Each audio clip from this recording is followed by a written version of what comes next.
be reading this article regarding the Netflix documentary. And, well, the Netflix documentary will be about the death of Officer John O'Keefe.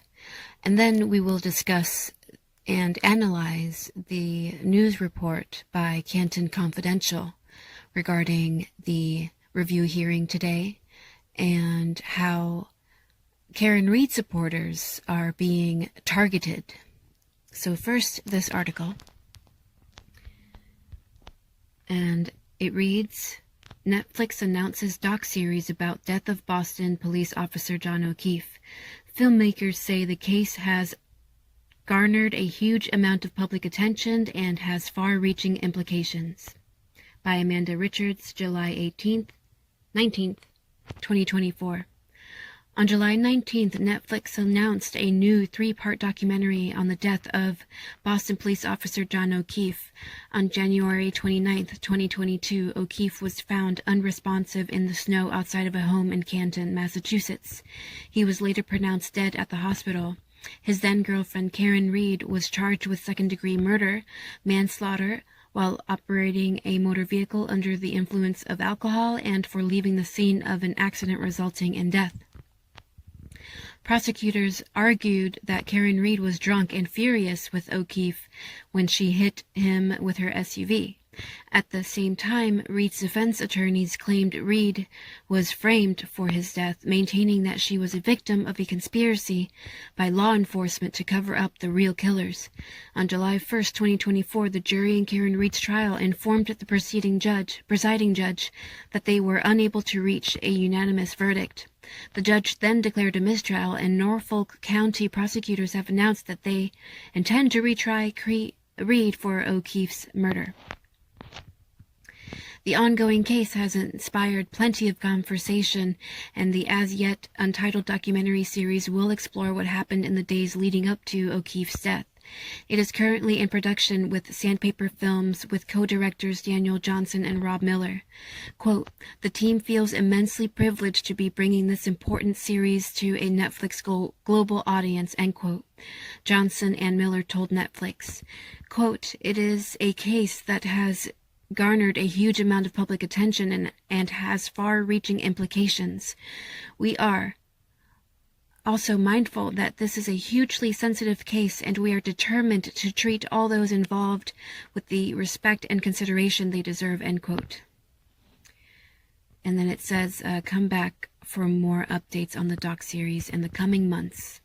So again, this article was from July 19th, and it is currently July 22nd. All right, so now let's check the news report. Glad to have you join us for this edition of Canton Confidential, the Karen Read murder trial. I'm Glenn Jones. J.C. Monahan has the night off. Tonight, a new roadmap for how this case will play out in the wake of this month's mistrial. The next date for the calendar is August 9th. That's oral arguments on the defense's motion to dismiss 2 charges against Read, including the second-degree murder charge. And today, the second jury trial was scheduled for January 27th. It's the date we've been wondering about since the mistrial declaration on July 1st. And it comes near another meaningful date in this case. That trial will start only 2 days before the O'Keefe family marks 3 years since John's death. He died January 29th. 2022. Those are the big developments from such a short hearing today. It took less than 5 minutes to sort everything out. Outside the Norfolk County courtroom, a big turnout from Karen Read supporters and those who think she's responsible for John O'Keefe's death. Let's go live to NBC 10's Eli Rosenberg with more on today's developments from Dedham. Eli. And Glenn, a lot of build-up for this hearing. The hearing, though, relatively short, about 4 minutes and 32 seconds to be exact. A lot of ground covered, a timeline going forward, and out here, hundreds of people, emotions were running high. For the first time since a mistrial was declared in her high-profile murder trial, Karen Read back in court. Good afternoon, Your Honor. And once inside, a quick status hearing setting the calendar for what happens next. Any surprises today? No, I think we'll do it next time. Read is charged with hitting her boyfriend, Boston police officer John O'Keefe, with her SUV back in January 2022. her 9-week murder trial. I'm declaring a mistrial. Ending after that mistrial was declared following 5 days of jury deliberation. And since Reed's lawyers have filed a motion to dismiss the charges against her, saying they have heard from 5 jurors that say the jury reached unanimous verdicts that Reed wasn't guilty on 2 of the 3 charges, but that those verdicts were never conveyed to the judge. It speaks volumes that nobody has come forward to contradict what they've said. Yannetti is not wrong, since the 5 jurors came forward to say that we were 12-0 on counts 1 and 3. None of the other jurors have come forward to say, yeah, those 5 jurors, they're lying. That has not happened. It has not happened. Even though we have not heard from 7 of the 12 jurors, 5 of them have all said the same thing. 12-0 on counts 1 and 3. They had verdicts that they were confused as to whether they could communicate to the judge. Outside today's status hearing, more than 150 people supporting Karen Reed. This crowd is here for Karen. We got no quit. We ain't stopping. Also out here, more than a dozen people. Do you hear what the anti-Karen Reed people are saying?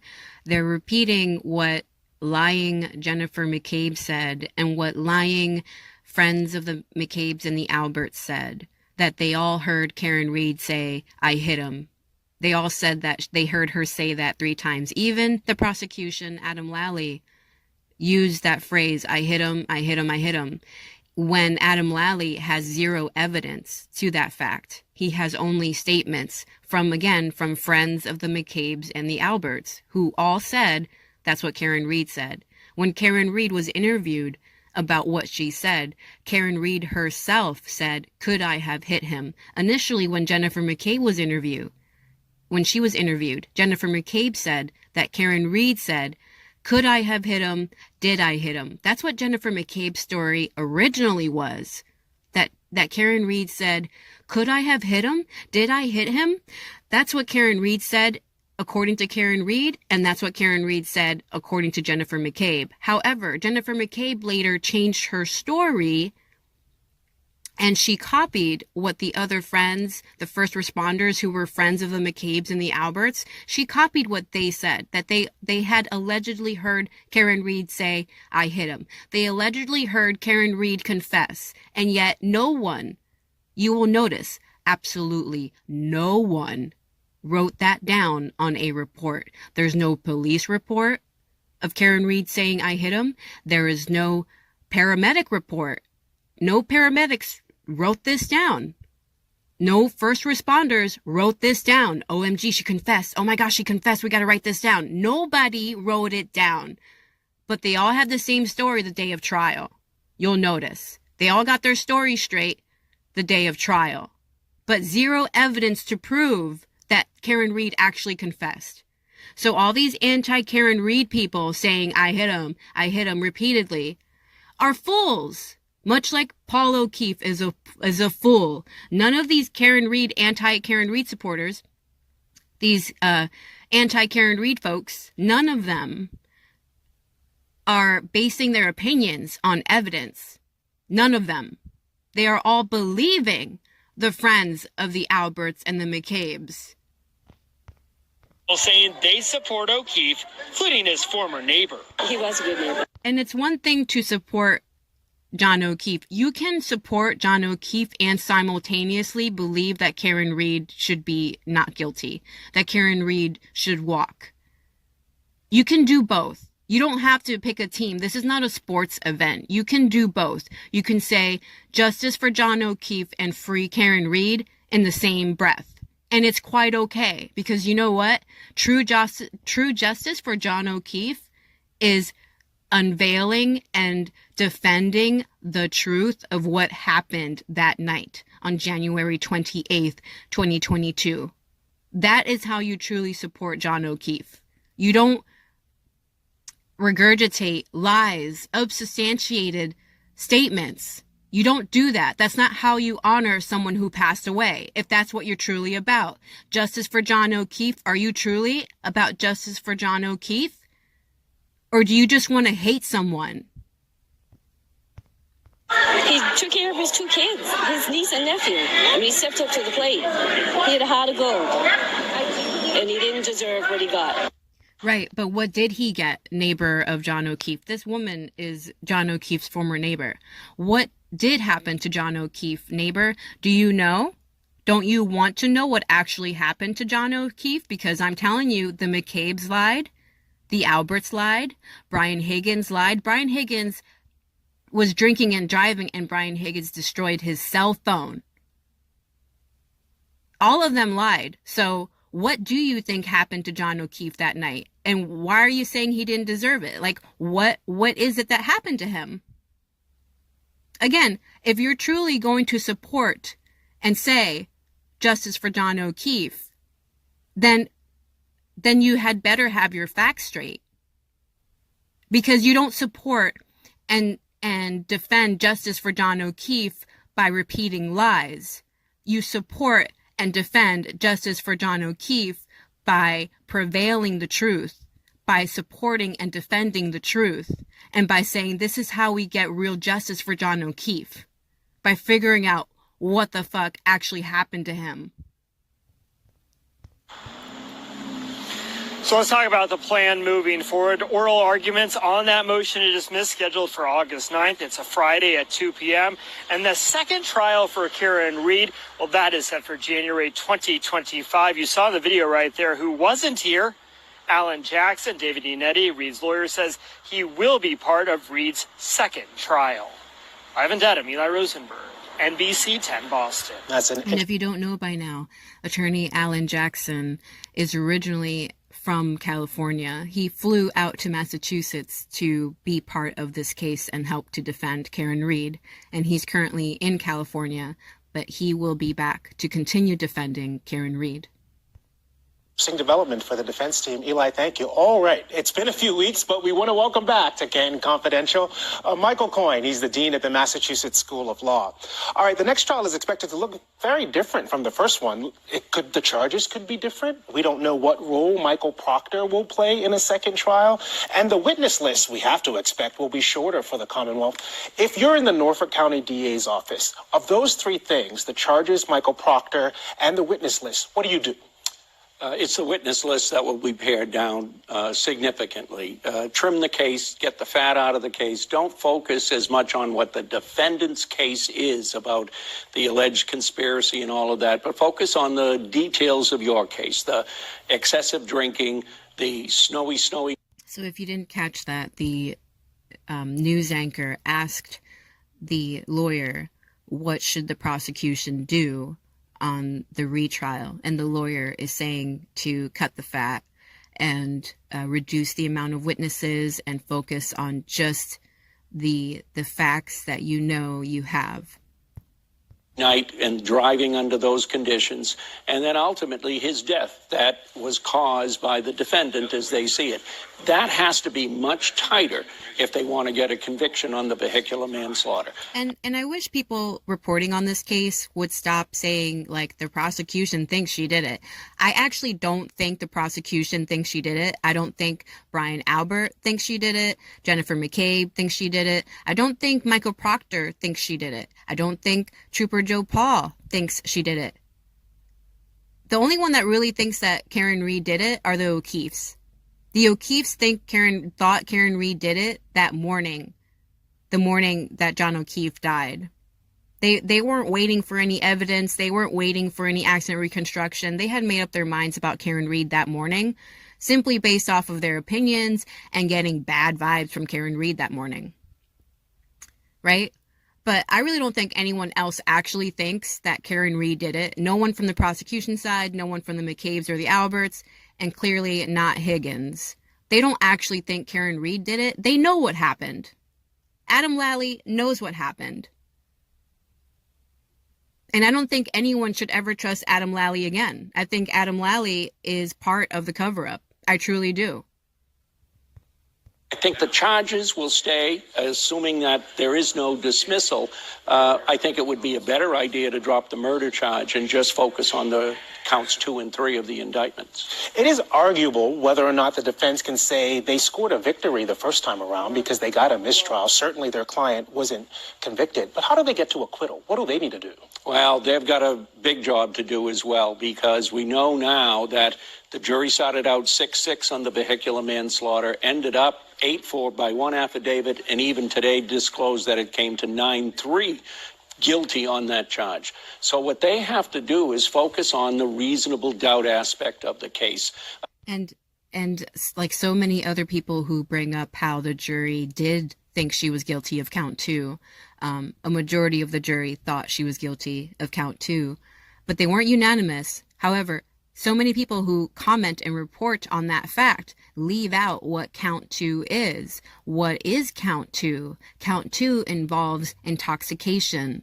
Count 2 involves driving while intoxicated and resulting in the death of someone. Count 2 is difficult to believe when you consider all of the other facts of this case, how confusing it was, how sloppy it all was. And again, can we really believe whatever test results the state brought forward pertaining to Karen Read's alcohol level? Can we really believe what the state provided regarding Karen Read's alcohol level when the state has lied so many other times in this case, with so many other things in this case? When the state brought forward a sloppy, contradictory case to begin with, can we really believe what the state is saying Karen Read's alcohol level was that night?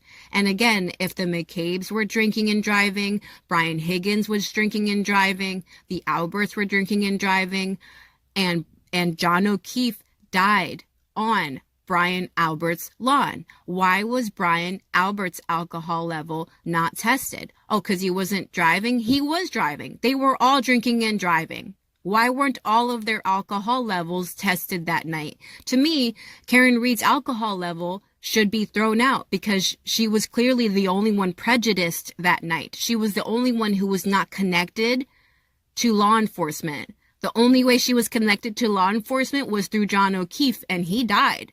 So she was left out of all of that. Again, you've got a snowy night. Accidents happen on snowy nights. You have a scapegoat as they see it. I wouldn't pitch the broad conspiracy. I'd make it a scapegoat for the sloppy police assembly of the evidence and all the work that they did and all the mistakes along the way. So it was sloppy, and I think the jury would accept that. I am glad that even he, as a dean of a law school in Massachusetts, I am grateful that even he can say that it was sloppy. It was absolutely sloppy. He agrees. I just do not like that he's like, yeah, this is what I would do if I was a prosecution. If I was a prosecution, I would be like, get rid of this fucking case. I don't want this case. This case should never come forward. No, I'm not going to be the prosecutor for this case. That's what I would do. I wouldn't just, oh, we have this case. We have these facts. Yeah, it's all sloppy. They don't really make sense. And a lot of the witnesses were proven liars. A lot of the witnesses destroyed their cell phones, deleted searches. But, let's just deal with what we got and retry Karen Read on the tax dollar. Let's just retry her, see if we can get that verdict on count 2. No, I would be a very shitty prosecutor. That, and I think that have an easier time selling a reasonable doubt argument and that she's a scapegoat as opposed to being framed. And I think that sounds like a technical difference, but I do think there's a big difference because I'm not sure, based on what we're hearing, reports of the verdict on count 2, is the jury bought the argument that there was a massive conspiracy here. Yeah, you raise a good point. We don't know if the jury purchased the theory that there was a massive conspiracy. We don't know what the jury were thinking. What we do know as of July 23rd, 2024, is that they were unanimous on counts 1 and 3. We don't know if they believe that there was a cover-up, and it doesn't really matter. What matters is that they know Karen Read did not do it, and they are confused as to count 2, which again involves intoxication. Because it seems like no matter what side of the issue people were on, they seem to agree that the police work here was nothing to be proud of. All right, let's talk finally about this specific... That was beautiful. The police work here was nothing to be proud of. This is Canton Confidential. This is a news station out of Canton, Massachusetts. I love them for that. Thank you. Window to set up the retrial. We know that the target date is January 27th, but all along this had to happen within a year of the mistrial declaration. A lot of people wrote to us and asked, well, why is that so? Well, the idea is to have a speedy trial, right, so that the defendant isn't prejudiced by the loss of witnesses and the Commonwealth as well. So the idea always is you want to move these cases relatively quickly in order to ensure that there's a fairness about the process. So the reason is that in order to ensure fairness to both sides, the law requires that retrial be within a year.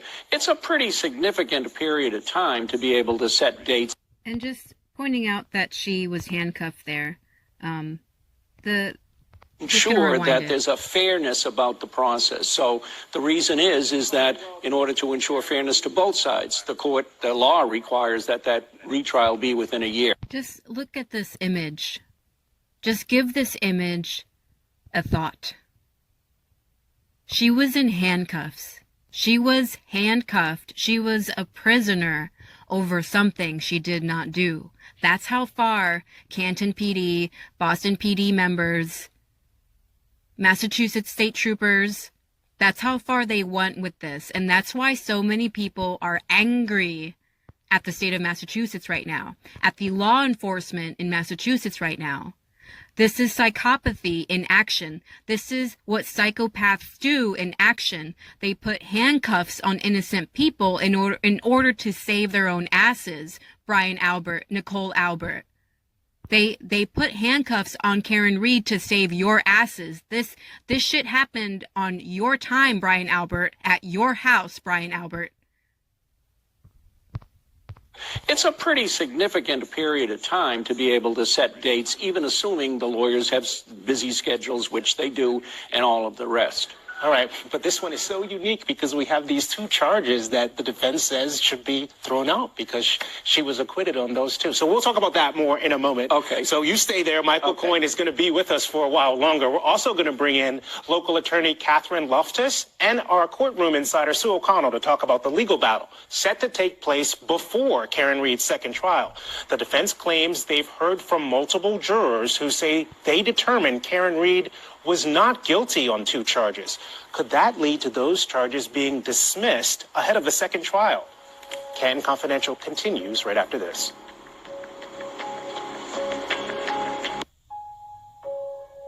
I assume whatever I end up doing on the motion to dismiss will be appealed. In an effort to make sure we have plenty of time, I would like to schedule the jury trial on January 27th. Judge Beverly Cannoni there. Welcome back. Michael Coyne is back with us, and joining us now is attorney Catherine Loftus. It's good to have you back here as well. Glad to be back, bud. You might recognize her from TikTok. Note my objection. And Sue O'Connell, our courtroom insider, is back with me again. All right, so let's set up what's happening here with this motion to dismiss, and then we'll talk about it on the other side. The teams have until August 9th to finalize their oral arguments in the motion to dismiss 2 charges against Read. They are the second-degree murder charge and the charge of leaving the scene of a fatal crash.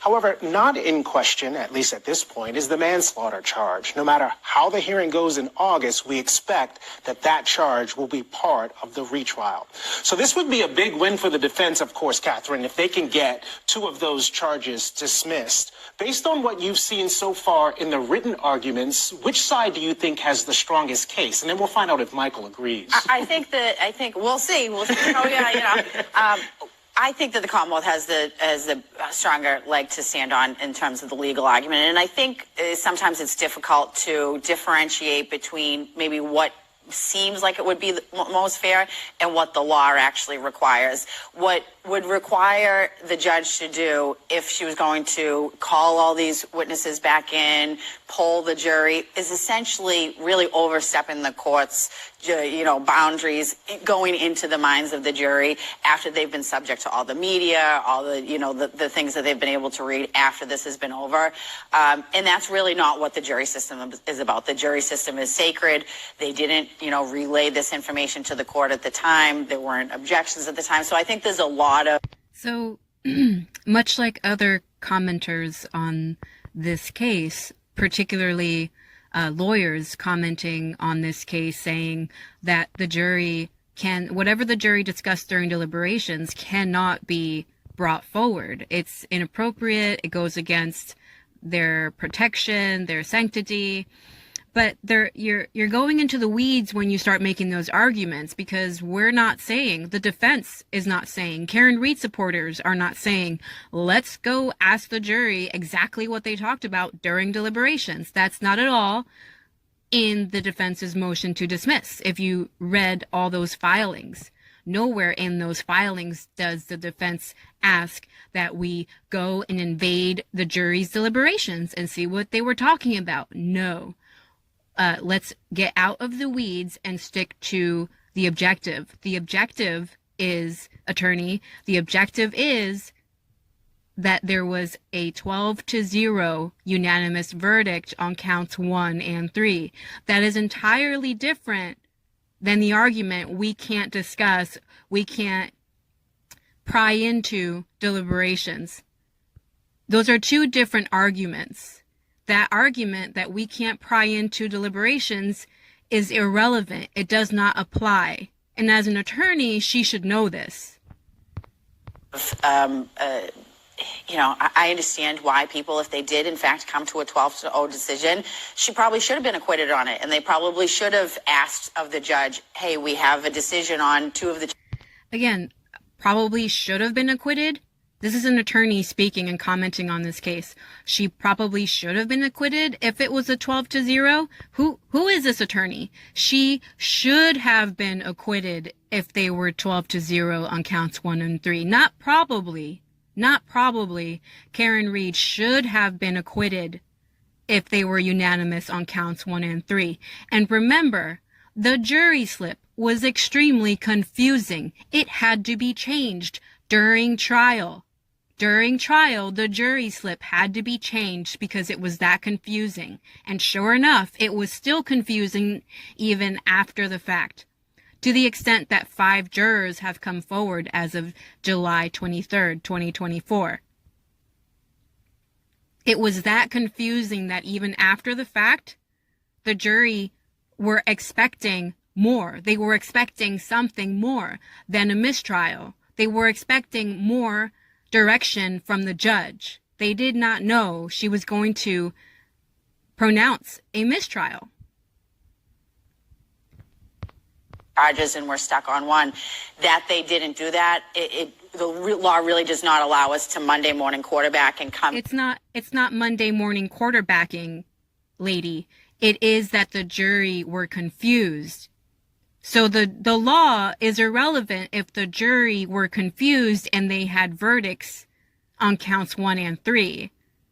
Again, going into the weeds like the law this, the law that, it doesn't really provide. The fact is, people, that this Judge Beverly Cannoni, has the power to call the jury back and ask them a very simple question. What were your verdicts on all the counts? Very simple question. Doesn't have to invade their privacy, doesn't have to invade or pry into their deliberations. Very simple question. What were your verdicts on counts 1 and 3? You don't need a law to do that. You do not, and especially as a judge. You do not. You can do whatever you want as a judge, theoretically. And sure, maybe your decision gets appealed, but whatever the fuck you can do, Beverly Cannoni can do whatever she wants to do. It's clear that she already has. She's already displayed a direct bias toward the prosecution. She's already displayed some angst toward Karen Reed. We all know that. She has power, and she displays it when she wants to, Beverly Cannoni. So I'm just saying, it doesn't matter that there isn't a law, according to this lawyer. There is a law in Massachusetts that if the judge declares a mistrial, the judge must ask if there were verdicts on any of the other counts. And she did not. She did not. She did not ask if there were verdicts on any of the other counts. I'm not liking this attorney very much. And say, hey, well, now that we know the information is different, we want it reevaluated. And on the opposite side, what would preclude that if the judge did do that, and that's the precedent set moving forward, what would preclude the Commonwealth from saying, hey, we heard it's actually 12-0 on a guilty, and we want that verdict entered on the docket. So it works both ways. Catherine's making great points. It doesn't really work both ways in this situation. You can't generalize and throw a blanket on this situation. There are very distinct things going on here in this situation. 5 jurors came forward. 5 jurors said they were 12-0 on counts 1 and 3. The prosecution hasn't received that. The jury didn't feel like they could come to the prosecution. The jury clearly felt like they could come to the defense. But as a layman, when you hear that a jury of her peers decided she was not guilty on 2 of those charges, it is hard to swallow that she might have to be tried again. And I get that. And I think most lay people say, well, if you've got a verdict, then let's figure out what it is and we'll go forward from there. But you really have to think about that sanctity that Catherine talked about of the jury's deliberations. It's hard enough already to get people to want to sit on a jury, to sit in judgment of someone else. Now what we're saying, if we open the door to this, is say once you have, we're going to quiz you on it at the end to make sure you did your job right. And we're going to ask you about internal conversations you may have had. That is not what the defense's motion to dismiss is asking. Again, these two on the right, they are lawyers. And the dean, the man in the blue tuxedo, he talked about this. He was on Canton Confidential. I'm pretty sure I shared a video and commented on a video where he's discussing the Massachusetts law that provides that the judge should ask if there are any verdicts when the judge is declaring a mistrial, before the judge declares a mistrial. That dean, he's a dean of a law school in Massachusetts. But he is on par with the lawyer next to him in that they're both going into the weeds. Again, just refer to the motion to dismiss. It's not asking that we go into the deliberations and ask them what they talked about in the deliberations. It is merely asking that we figure out if there were actual verdicts the day the judge declared a mistrial. That is it. That allowed you to get to a decision. That's a no-no, unless it's Massachusetts law is clear, unless it's about racial bias, unless the jury was prejudiced from the outset, you don't get to inquire about internal deliberations of the jury. If you have external evidence, people who saw jurors doing improper things, that's one thing, because we're not questioning jurors individually. But if you're going to question jurors, if it's not about racial bias, the answer is you don't get to do it. And I think if you think about if you had sat on a jury and you would then now know you would be subject to some type of public potential inquiry about those deliberations and how you arrived at the decision and whether that decision is just or right, I think you'd have a terrible time convincing people that they should do their civic duty. All right, after listening to the two of you today, I'm pretty convinced that the motion to dismiss will not be successful for the defense. So, again, this man to the left, he is a dean of a law school in Massachusetts, and he was previously on Canton Confidential, and he brought up the law. He brought up the statute in Massachusetts. I can't give you the number right now, but he brought it up. And he said that the judge was supposed to ask the jury what if they had verdicts before she declared a mistrial. But now he seems to be changing his stance to coincide with the lawyer next to him, that fat chance the defense is going to get a dismissal. Fat chance is what they're both saying. And again, the arguments that they are both saying as lawyers in Massachusetts, the argument that they are both saying is not an argument that is even in the defense's motion to dismiss. They are both making non-arguments that are irrelevant to what the defense is actually asking for in their motion to dismiss. I feel like I'm in an alternate reality here, watching and listening to these two lawyers. He talked a little bit about jurors and their desire to be kept secret so that they're not part of this public discourse, which has gotten kind of ugly at times. Outside the courthouse today, we saw it all fire up again. Yeah, and I just want to say one thing. The jurors should be protected in every single case all the time, whether it's Donald Trump's jurors or the jurors here. I have jury duty coming up in August myself, and I'm going to show up, and I'm going to hope that I get the same protection that these jurors do. To their point, it's the sanctity of the jurors' room. This is how our system works. If you are unhappy with this, vote for people who are going to change it. Find things that you can do to change the law. The jurors are not the bad guys or the good guys in this. They are just the jury of our peers. And when I was in that court, I didn't get into the courtroom today, but I was in the courthouse. Other people have trials going on. There's a man who was there hoping that something would change so he could get a job. And people are outside screaming, and he's unnerved by this. There are other jurors who are coming in for other cases, watching this. What does this say about how we protect our jury system if they're going to be subjected to all of this all the time and all this scrutiny? To the point that Sue is making. It's not subjected all the time. I feel like the three people on this panel, not the news anchor, but the three guests on this panel, it's like they're like talking about stuff that's all in the weeds.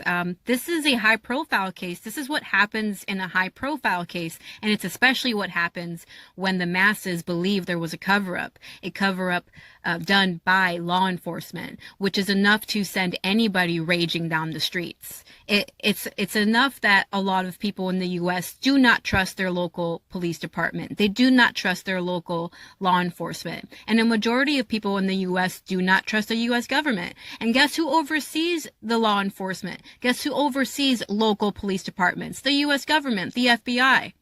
It's all interlinked. It's all intertwined. This is what happens when there's a cover-up, when you screw someone over, when you screw one of us over. We come angry. This is what happens. And again, I do not condone violence. I do not condone threatening people. That is not what I am about. I think that if anyone is threatening the jurors or thinking that if they can get to the juror, it'll make all the difference, it won't. If you are for violence, this channel is not for you. It's not. You can be out. Bye-bye.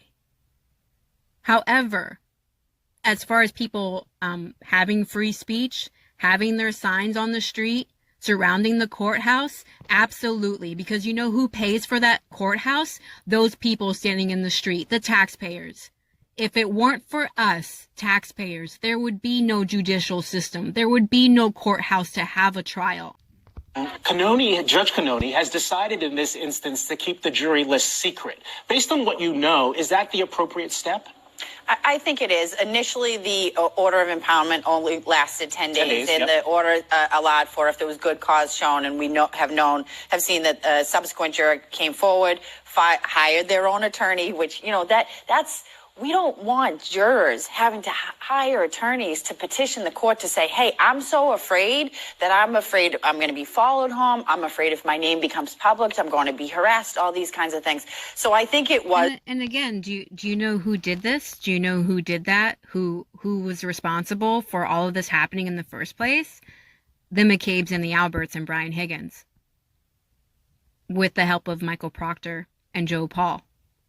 And Michael Morrissey, the DA.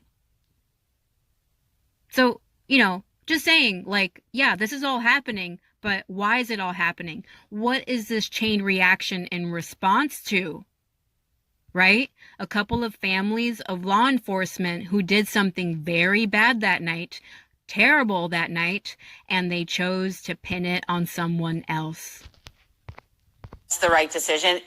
When that affidavit and the motion came out from that juror, it was clearly good cause was met. And I think you're always going to want to side on the side with the side of the juror's protection. And I think she did the right thing. Yeah, you see the same way? Well, I think all you have to do is look at the video from outside the courthouse today to say this has gotten out of hand. Yeah, it was raucous. That jurors now are worried about their safety. The juror that came forward specifically said that. Their jobs, their family, they thought they were even followed. Things have gotten way out of hand. The fact is that you can... And if you read that motion by the fifth juror that came forward, Juror E, they were saying that they thought they were being followed, but they were not being followed. And a lawyer commented on that filing and said he felt like that juror was being just a little paranoid. Now, I'm not someone to stand by the sidelines and say, you're just being paranoid, get over it. However, I am saying that the way people are responding from both sides of the equation, those who support Karen Read and those who don't support Karen Read, the way they are responding, it's not a blanket way. It's not like everyone is acting the same way. There are a few groups of people who are pushing it to the extreme. And yes, that's all it takes. All it takes is a few people to be stupid enough, dumb enough to do something stupid and extreme, like harming a juror. And again, I'm not about that. And I am grateful that the judge chose to permanently hide their names so that no one can know who their names are, what their names are, or who they are. However, it's like they're talking about this as if the people reacting to what's going on, as if everyone there is doing something wrong. That's how this panel right here, that's how they're treating those people out there with all their signs. And whether you are for Karen Read or not, you have the right to say so. You have the right to have a sign out there. It's called freedom of speech, and we're basically the last country that has it, the U.S. The U.S. is essentially the last country in the world that has free speech. And I think everyone should exercise it as much as they can. However, free speech does not include threats. It does not include violence. So those people who are threatening and committing violence, those people should be addressed individually. It shouldn't be that because of those few extremists that everyone exercising their free speech should be punished. Support one side or the other without such a dangerous threat that now exists as we've seen. It wouldn't surprise me, obviously, at all that when the case is retried, we will have the distance rule again in place. And I think you saw today's actions as saying that was a pretty good idea while the case was being tried for the first time. Okay, thanks to all three of you. This is related as well. This trial has had a huge impact. And I actually am in agreement with the distance rule that the judge created. She made an order so that the supporters outside could not be directly in front of the courthouse.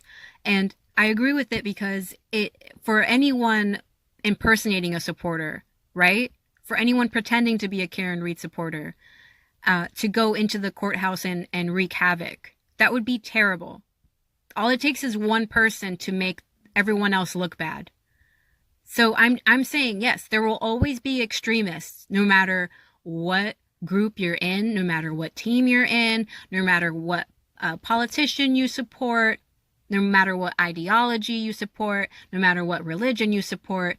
There will always be people who take their beliefs and their opinions too far. And by too far, I mean violence. I mean violence and harassing and stalking. That's taking it too far. Say what you want to say, but keep your hands off of people and leave them be. Don't be harassing them. Don't threaten them. Speak your piece. Say what you want to say. But do not threaten people. Do not promote violence. That gets us nowhere. And again, this happened because of what? It was an act of violence. John O'Keefe died from an act of violence inside Brian Albert's house.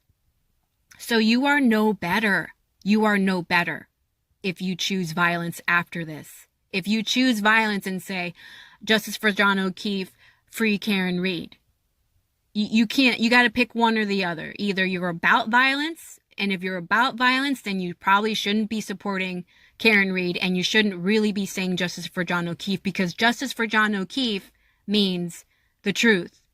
It means no violence, because he died from violence. Act on the small town of Canton, some supporters of Karen Read claim bleach-filled balloons were thrown on their front yards. They believe it's in retaliation for their support of Karen Read. We're hearing from 3 people who say they were victims. When Canton Confidential continues.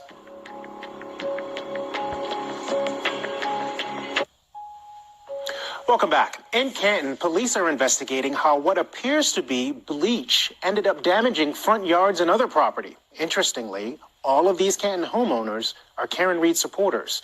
Our Aaron Logan spoke to them in a story you saw first here on NBC 10 Boston. But you can see it's got a splatter. It started as a small section of browning in the front of her yard. Then I noticed a water balloon that hadn't been popped. None of this made sense to Rita Lombardi until she talked to her neighbor around the corner. Bleach thrown on her beautiful flowers and vegetables. Over the course of a week, Lombardi noticed broken balloons in her yard, followed by brown grass. She called Canton police. So did Brenda Sweeney. Sweeney didn't find balloons, just the smell of bleach and a destroyed garden. Normally, this whole fence is full of flowers in the front and vegetables in the back, and we started noticing patches of it dying. It's no secret Lombardi and Sweeney speak their mind at the town select board meetings along with Jen O'Donnell. Take your hands off her! You can see O'Donnell getting into it with police at the last meeting. We are looking for truth and accountability, and a lot of it came to light with the John O'Keefe murder, that we had some issues in this town. Sweeney calls the incident extremely disappointing. Her husband spends... And I think it's important to listen to the locals. They know exactly what's going on in Canton. They've been there for generations. You know, like, this shouldn't keep happening. This should not keep happening. That you live somewhere and you pay taxes there your whole damn life, your ancestors and you, and then the local police department that your tax dollars pay for, your local police department does this to a local, to one of your own, to one of your peers, to Karen Read. Again, the rage and the anger is justified.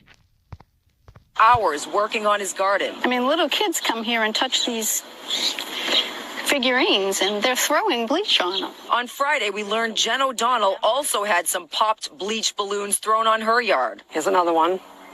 And here's another one. And on Lombardi Street, this bag of unpopped balloons found. These people are stuck in middle school. We reached out to Canton Police Chief Helena Radford. Absolutely they are. And I will leave the link to the original video in the description below, as well as the link to the article, the Netflix article. But absolutely, there's a whole lot of immaturity and unprofessionalism going on in Canton and that whole area of Massachusetts. And it went all the way up to the Massachusetts state troopers with the comments made by Michael Proctor, if you will recall. He is definitely stuck in elementary school, Michael Proctor. And Joe Paul has the education of an elementary student, and yet Joe Paul was the accident reconstructionist. This is insanity, and it's enraging, and I'm grateful that at least the community has come forward, and despite the judgments and despite being ridiculed and named conspiracy theorists, they prevail, they go on, because that's what you do when you're facing the corruption that Karen Read is facing, this level of corruption, and it's out.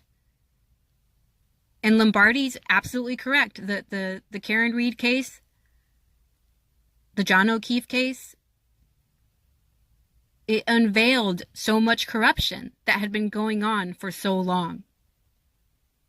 And don't forget Sandra Birchmore, because that is still pending. And Michael Proctor was supposed to testify as the lead investigator for that one as well. Morrissey, D.A. Morrissey, Michael Morrissey, is at the core. At the core, he's responsible for a lot of this. He has enabled a lot of this. And I still say Brian Albert and Nicole Albert should be investigated.